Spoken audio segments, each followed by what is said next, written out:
চাচা, আপনি আমার বন্ধুরে ঘর থাবাই করে দিতেছেন।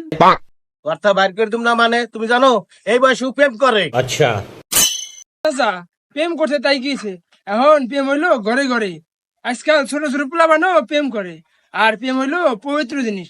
প্রেমিতে করছে, আর তো কিছু করে নাই। প্রেম করবো ভালো কথা, এটা অন বিয়ে তো মেয়ের হাতে প্রেম করতো। ठीक है। তাই বলে কি ওই বিয়ে হয়েছে এই মহিলার হাতে প্রেম করা লাগবো? আরে চাচা, ও বিবাহিত মেয়েরা প্রেম করে, এটা কোনো সমস্যা না। এই যুগে বিবাহিত আর অবিবাহিত ম্যাটার না। ম্যাটার হইলো ভালোবাসা। যেমন ও ওই মেয়ের ভালোবাসে, ওই মেয়ে ওরে ভালোবাসে। আর একটা কথা হলো, ওই মেয়ে ওকে ছাড়া বাঁচবে না, ও ওই মেয়েকে ছাড়া বাঁচবে না। এটা হলো ভালোবাসা। কি কোন চাচা? এটাও আমি মানলাম, তাই বলে তোমার বোর হাতে কি ওর প্রেম করা লাগবো? আরে যা, এটাও কোনো সমস্যা না।